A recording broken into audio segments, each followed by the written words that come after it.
je suis en compagnie de Mathias J. Barker, c'est bien ça? Oui. D'accord. Et je le rencontre en même temps que vous. Donc voilà, merci Mathias d'être là avec nous. Merci de m'avoir invité et d'avoir cette conversation intéressante parce que vous m'avez dit que vous avez des comptes sur TikTok et Instagram où vous proposez beaucoup de contenu sur la santé mentale et vous avez commencé à faire ça il y a déjà quelques années. Oui. Alors, pourriez-vous nous raconter cette histoire, votre histoire, qui vous êtes, ce que vous vous êtes retrouvé à faire, ce qui vous occupe aujourd'hui et pourquoi c'est aussi important pour nous? Alors, à peu près à l'époque de la pandémie du COVID-19, je venais de passer mon diplôme, mon master's, pour pouvoir exercer aux États-Unis. En psychologie, c'est ça? Oui, c'est ça, en psychologie, pour être thérapeute. Et j'ai commencé à avoir des patients. J'ai commencé à travailler à peu près une année avant le Covid, avant tous les confinements, avant que tout soit fermé partout. Et je me souviens que à ce moment-là, c'était avant qu'on sache vraiment ce qu'allait faire le Covid. On ne savait pas s'il y aurait 1000 morts ou 10 000 morts ou 1 million ou 10 millions. On ne savait pas la sévérité du Covid. Et tout le monde était très anxieux, très effrayé. Et donc, à ce moment-là, tout le monde était confiné. On ne pouvait plus rendre visite à nos voisins même. On pouvait peut-être marcher un petit peu devant sa maison, mais pas plus. Donc, tout le monde était isolé, tout le monde était terrifié. Et à ce moment-là, il y a aussi eu l'élection aux États-Unis en novembre de cette année-là. Je crois que c'était en 2020. Ou 2019? Non, plutôt en 2020, je crois. C'est ça, les confinements ont commencé en mars 2020 et je m'en souviens parce que c'est là qu'on a organisé un sommet en ligne sur l'anxiété et la peur parce qu'on s'est dit qu'il y avait cette pandémie qui arrivait, les confinements et on s'est dit il faut qu'on fasse quelque chose pour les gens et c'est comme ça que nous avons mis sur pied notre premier sommet en ligne. Et vous avez fait autre chose. Eh bien, je pense qu'il y a beaucoup de gens comme vous qui à ce moment-là se sont précipités en ligne. On a téléchargé Zoom pour la première fois et on a tous tenté de trouver des moyens de communiquer des informations sur la santé mentale aux gens. Parce que beaucoup de thérapeutes, y compris moi-même, notre cabinet s'est rempli immédiatement. Ça a été aussi le cas de beaucoup de mes amis et on essayait de trouver des moyens de faire de la thérapie, mais en visio, c'était la première fois. Beaucoup de mes collègues le faisaient. Et en plus de tout ça, il y a cette application qui s'appelle TikTok, qui commençait à être un peu connue par les jeunes de la génération Z, on dira.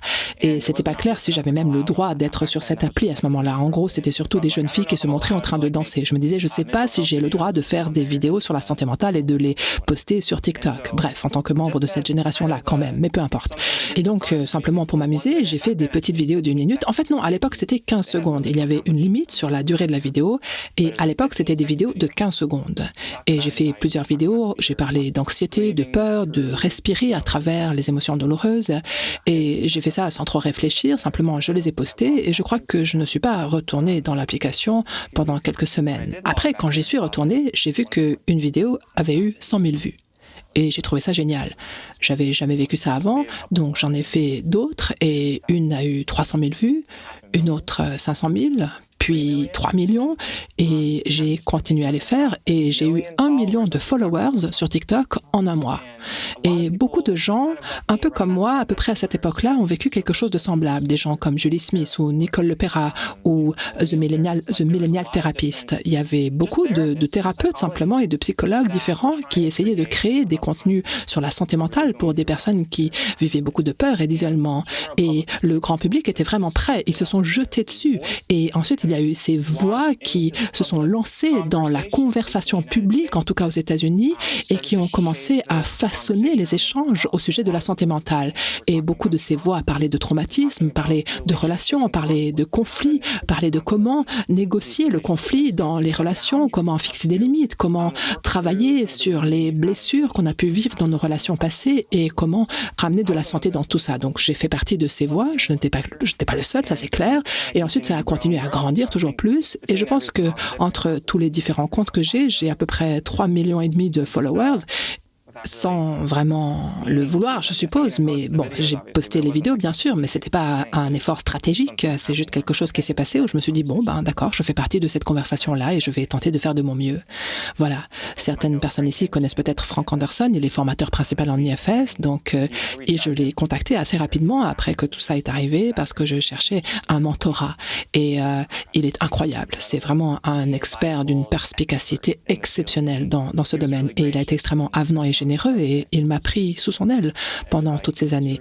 Donc pendant 2 ou 3 ans, il regardait chaque semaine une séance que j'avais faite avec un patient, avec le consentement de mes patients bien sûr, et ensuite il me disait « Ok, ça tu aurais pu le faire différemment, pourquoi tu as dit ça? Tu as remarqué que là, la personne a respiré d'une façon différente, tu aurais pu dire ça. » Et c'était génial parce que j'étais tellement nouveau quand tout m'est arrivé que je ne savais qu'à moitié de quoi je parlais dans un sens. Bon, je faisais mes devoirs, mais à nouveau, je manquais juste d'expérience. Et ensuite, grâce à ce mentorat, grâce à son expertise, j'ai eu le sentiment que je pouvais vraiment comme mûrir. Et c'est là que j'ai pu m'ancrer dans ce champ de la santé mentale et aider les gens à guérir de leur traumatisme, de leurs relations. Et aujourd'hui, Frank et moi avons créé un institut de traumathérapie. Et nous pouvons ainsi combiner les ressources que moi j'ai à travers les réseaux sociaux et ensuite son expertise à lui. On assemble les deux et on permet aux gens de prendre conscience de comment guérir du traumatisme, comment guérir ses relations. Nous présentons aux gens différentes méthodes de guérison des traumatismes comme l'IFS ou le MDR ou différentes approches. Et il y a aussi un secteur formation à la thérapie. Bref, donc moi je m'éclate et ça a été une traversée complètement folle. Donc vous avez créé cet institut de traumathérapie avec Frank. Oui, je suis le PDG, je gère le tout. Lui, il a lancé la vision, il a les idées et je les mets en œuvre. Je filme les vidéos et tout le reste et je suis ravie de participer à ça. C'est génial.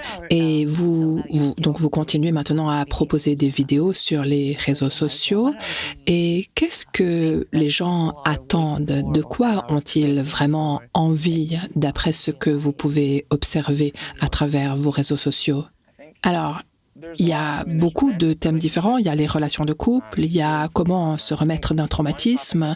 Je pense qu'il y a un sujet qui m'a particulièrement frappée depuis une année, c'est le fait de se brouiller définitivement avec un parent ou un membre de sa famille. Il y a une étude qui a été publiée à ce sujet récemment, en 2023, dont j'ai oublié l'auteur d'ailleurs, mais c'était une grande étude qui a montré qu'une personne sur 4 est aliénée d'une personne dans sa famille nucléaire. Aux États-Unis, donc, ça veut dire 25% des gens qui sont aliénés d'un membre de leur famille. Qu'entendez-vous par aliéné? C'est quand on n'a plus de contact avec quelqu'un, quand on ne lui parle plus. La personne dit « je fixe une limite, je ne veux plus avoir de relation avec toi ». Et souvent, c'est l'enfant qui dit ça aux parents. L'enfant adulte, âgé de 20 ans ou 30 ans, qui dit « je ne veux plus de relation avec mon parent » à cause du traumatisme relationnel qui s'est produit dans la relation quand la personne était enfant. Donc, j'ai beaucoup de personnes dans mes followers, enfants comme parents, qui parlent de ces traumatismes relationnels et qui posent des questions comme « comment est-ce que je peux fixer une limite? Comment est-ce que je peux parler des domaines dans mon enfance qui ont été douloureux pour moi sans que l'autre se mette sur la défensive, sans que l'autre se fâche ou sans qu'il ait l'impression que je lui dis qu'il est un mauvais parent ou sans qu'il ait l'impression que je lui dis que je ne l'aime pas. » Donc, comment avoir cette conversation nuancée? Et tout cela s'est présenté à moi parce que, en plus de m'être formée avec Frank, je me forme avec un homme appelé David Kessler. David Kessler a écrit, vous connaissez les étapes du deuil comme le marchandage, l'acceptation, etc. Eh bien, David a coécrit ce livre avec quelqu'un appelé Kubler-Ross. Et David est connu mondialement comme étant un expert dans le domaine du deuil. Et il organise des groupes où il aide les gens à traverser leur deuil. Et il m'a formé en échange de mon aide dans ces réunions Zoom. Je l'aidais à animer ces réunions où il amenait peut-être 6 participants et il passait entre 10 et 15 minutes par personne à travailler sur leur deuil. Et après, il m'a formé à faire la même chose. Donc, j'animais aussi ces groupes. Je travaillais avec des gens dans des séances très rapides, 10-15 minutes, en les aidant à traverser les points où ils étaient bloqués dans leur vécu de deuil. Et là, j'ai eu un moment de révélation. Je me suis dit, la perte, le deuil, et d'un autre côté, l'aliénation, être coupé d'une relation, ce fossé relationnel, sont très semblables. Dans les deux cas, il y a perte. Et dans les deux cas, il y a deuil. et chagrin. Mais dans un des deux cas, l'autre personne est encore vivante, alors que dans l'autre cas, la personne est décédée. Donc j'ai commencé à expérimenter, à réunir toutes les informations que j'apprenais avec David, que j'apprenais avec Franck, pour parler justement de ces traumatismes relationnels. Quand nous nous disputons et que nous arrêtons de nous parler. Et souvent, c'est l'enfant qui coupe le contact et le parent est très endeuillé. Le parent dit « Mes petits-enfants me manquent, ça me manque de te voir. Moi, j'ai un âge avancé, je deviens vulnérable, j'ai passé toute ma vie à t'élever. Comment peux-tu m'abandonner maintenant ?» Et ça m'a semblé très important de contribuer à ces conversations-là. Donc, une grande partie de mes canaux publics ont commencé à parler de ce processus d'aliénation, de brouille, et comment réunir les familles, même s'il y a eu traumatisme et maltraitance et épreuves. Voilà, et ensuite j'ai commencé à organiser des événements publics à ce sujet, et aussi à proposer des cours, des ateliers, et ce sont les cours où j'ai eu le plus de participants de tous les cours que j'ai pu proposer dans ma vie. Probablement 30% plus de participants qui viennent à ces cours-là par rapport à tout ce que j'ai pu faire jusque-là. Donc je pense que ce thème est lié à un certain moment dans notre culture, en tout cas pour les personnes avec qui je suis en contact sur Internet. Et tout ça en 4 ans seulement. Wow. Oui, c'est ça qui me passionne. Alors, je ne sais pas ce qui peut se passer dans le reste du monde, mais dans ma version du monde, j'ai l'impression que c'est vraiment important.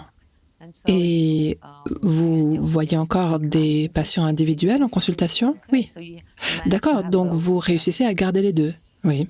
Et quelle est la proportion entre votre pratique privée et votre pratique publique, si je peux l'appeler ainsi? Ça a changé. Depuis 4 ans, j'ai vu mes patients 2 jours par semaine. Et maintenant, j'en suis à 1 jour par semaine parce que je suis en train de créer des groupes pour travailler sur l'aliénation parentale.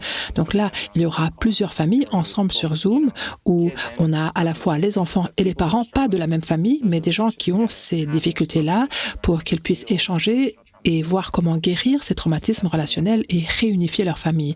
Donc voilà, je suis en train de voir comment faire ça et je vais réserver une journée pour me concentrer exclusivement sur ces groupes-là. C'est probablement ce que je vais lancer cet été. J'y réfléchis. On pourrait en parler? Oui, oui. C'est intéressant. Merci, oui. Ça me fascine complètement. Donc oui, je suis ouvert. Par rapport aux réseaux sociaux, parfois, c'est un peu comme si j'ai vu beaucoup de gens avoir des difficultés par rapport aux réseaux sociaux parce que ça prend beaucoup de temps. Comment est-ce que vous gérez ça? Eh bien, je pense que, vous savez, c'est un processus créatif comme n'importe quelle forme d'art. Et c'est comme ça que je l'ai abordé. Parce que si on y réfléchit, une vidéo qui fait 1 minute, qu'est-ce qu'on peut vraiment dire en 1 minute? Pas grand-chose, probablement. En tout cas, c'est l'impression qu'on a. Alors que pour un poème, on peut dire beaucoup de choses dans un poème. Dans un tout petit texte littéraire, on peut avoir beaucoup de sens dans une seule petite idée. Donc j'ai commencé à aborder ces petites vidéos qui peuvent sembler un peu légères avec la perspective de d'accord, peut-être qu'il y a une personne qui va lire ceci et qui est vraiment en train de vivre, par exemple, une rupture dans sa relation à son fils. Alors, cette personne qui n'a pas parlé à son fils depuis 1 an et à qui il manque terriblement, qu'est-ce qu'elle a besoin d'entendre? Et c'est ça que j'écris. Puis, je le laisse reposer une journée et le lendemain, j'y reviens et je me dis « Ah, ça, je pourrais le dire un peu différemment. Peut-être que ce mot-là, je vais le changer. » Ou la phrase d'introduction qu'on appelle l'accroche. Peut-être qu'il y a une façon différente et plus intéressante d'ouvrir cette conversation.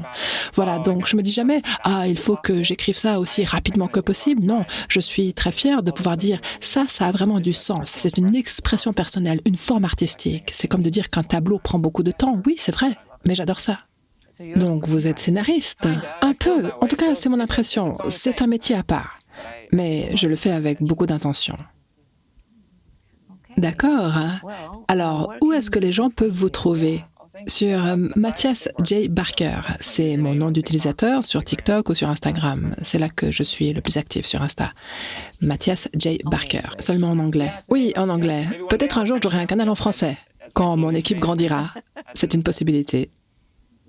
Si nous pouvons vous aider d'une façon ou d'une autre. Génial, merci déjà de m'avoir invité, c'est super. J'ai une dernière question. Quel genre de responsabilité représente le fait d'avoir 3,5 millions ou plus de followers? Oui, beaucoup de gens comptent sur vous, vous suivent. Comment est-ce que vous gérez ça? C'est en effet une grande responsabilité. Et je crois que quand tout ça a commencé à se passer au départ, la première chose que j'ai faite, c'était chercher des mentors. Je ne voulais pas prendre des décisions tout seul. Et je pense que ça, c'était très important. Je voulais voir ma propre humanité, je voulais voir mes propres défauts et je fais de mon mieux, ce qui veut dire que forcément, parfois, je vais me tromper. Et le fait d'avoir des gens comme Frank Anderson ou David Kessler dans ma tête déjà et qui regardent mes vidéos, parfois Frank a commenté sur des vidéos que j'ai pu faire en me disant « Hey, j'ai vu que tu avais dit ça, mais c'était pas tout à fait juste. Peut-être que tu pourrais ajouter un peu plus de nuances à cet endroit-là. » Et là, je supprime la vidéo, je la réécris, je réessaye.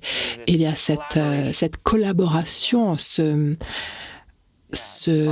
partenariat que j'ai avec certains de ces mentors dont j'ai eu l'immense chance de pouvoir m'entourer.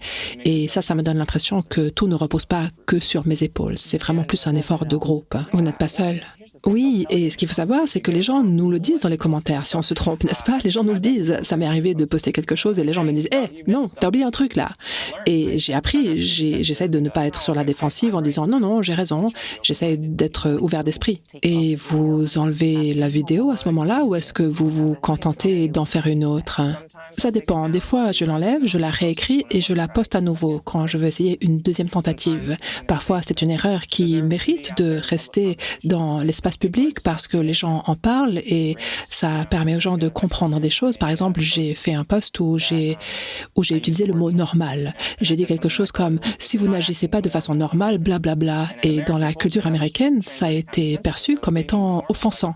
Les gens m'ont dit « mais qu'entendez-vous par normal ?» Comme s'il y avait presque une tension liée au validisme dans la conversation. Donc là, j'ai pas eu envie de juste protéger ma propre réputation en disant « j'ai voulu offenser personne ». J'ai écrit dans les commentaires « voilà ce que je voulais dire quand j'ai dit normal et voilà ce que j'ai lu dans les commentaires qui m'ont vraiment appris des choses. » Et cette vidéo, je vais la laisser parce que dans les commentaires, les gens échangent au sujet du thème et j'ai l'impression que ça enrichit tout le monde. Voilà, donc parfois je les enlève, parfois je décide juste d'encaisser le coup parce que je pense que c'est mieux pour la conversation publique. Eh bien, merci. Est-ce que vous souhaitez ajouter quelque chose au sujet de la santé mentale et le fait de faire ce que vous faites, c'est-à-dire mettre au premier plan la santé mentale, ce qui est intéressant d'ailleurs, comme les gens n'ont souvent pas envie de parler de ce sujet-là. Donc, est-ce que vous avez envie de dire quelque chose ici à ce sujet, peut-être? Pourquoi c'est aussi important de parler de santé mentale et peut-être d'enlever à ce sujet son côté secret ou tabou ou... Je pense que tout ce qui nous fait souffrir devient encore plus douloureux quand on a le sentiment d'être tout seul, quand on a l'impression que personne ne nous comprend et qu'on n'a pas le choix. Et ce qui est beau dans quelque chose, même comme une vidéo d'1 minute, aussi bête soit-elle, je ne crois pas trop qu'on puisse changer le monde grâce à une vidéo d'1 minute, non, mais s'il y a juste un moment où une personne se dit « Ah, j'ai l'impression que ça parle de moi » et peut-être que j'étais sur le point de prendre une décision impulsive, mais grâce à ça, je vais réévaluer mon choix et regarder à l'intérieur. Alors là, je me dis « Cool, ça a fait une différence qui semble petite, mais qui est peut-être importante. » Et ces vidéos parlent de vérité. Vous savez, quand on dit quelque chose qui est vrai, ça a un effet transformateur sur le monde. Et on peut dire quelque chose de vrai en un bref laps de temps. Donc je me dis que ce soit des informations sur la santé mentale ou la dépression, l'anxiété, le traumatisme, peu importe, ce sont des petites façons de partager ce qui est vrai avec le monde. Et si ça atterrit dans le cœur d'une personne, ça provoque quelque chose de vraiment beau. C'est ça ma conviction. C'est pour ça que je fais ce que je fais. Merci de le faire. Oui, merci. Merci de m'avoir invité à partager cet échange. C'était magnifique. À bientôt, j'espère. Oui, génial. Merci.